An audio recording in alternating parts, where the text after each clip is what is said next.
This is a story of two different young men. Both are full-time college students. Tony lives a hedonistic lifestyle, the real college experience. He experiments with different drugs, different girls.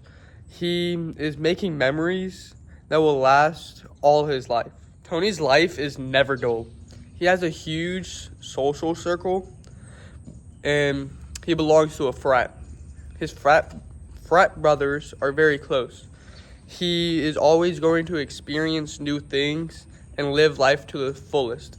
He always tries to meet new people, to live new ways, and he lives a life free from self-restraint. Greg is the complete opposite. He puts all his time and effort into studying for his mechanical engineering degree. In his free time, Greg likes to go to the gym or work on spare projects that he could do to boost his skills.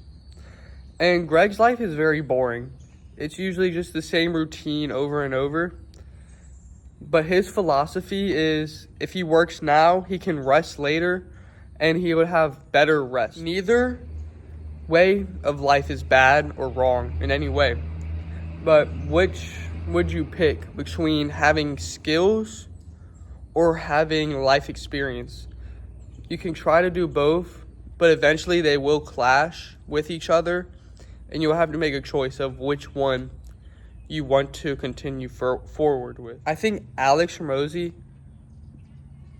discussed this very well, and I'm going to play a clip of that right now. There's no perfect way to live your 20s. You either live them up and become an underskilled 30-year-old, or you work them up and become an underlived 30-year-old.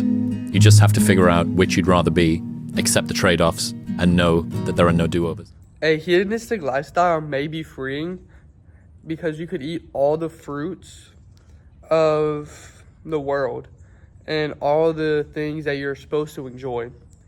But a way I look at it is it's much like scrolling on your phone, and I think they call it doom scrolling.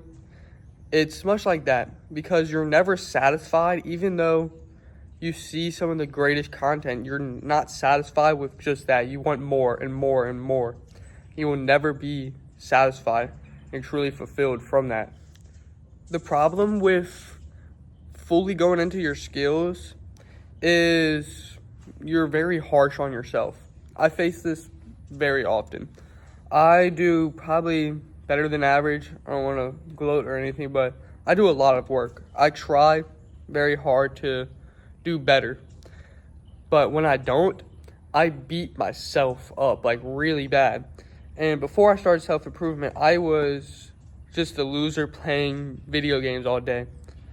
And I beat myself up sometimes, but not nearly as much. So I guess you could look at this as a good thing or a bad thing, but you're just very harsh on yourself whenever you start just focusing on your goals. Another problem that I face with just focusing on my goals constantly is that you'll never feel good enough. You always want to strive for that next thing, for being better. It's just an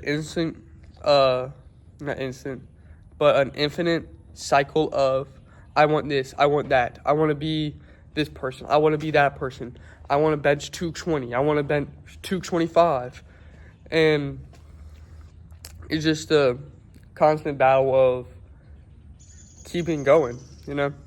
Each way of life has its downs and highs, but pick whichever one you prioritize. So say if you have a early morning workout, but the last night you were drinking and you're hungover, it's going to conflict. You need to pick which one is more important to you, just so when the time does come, when it conflicts, you can be ready to make that choice.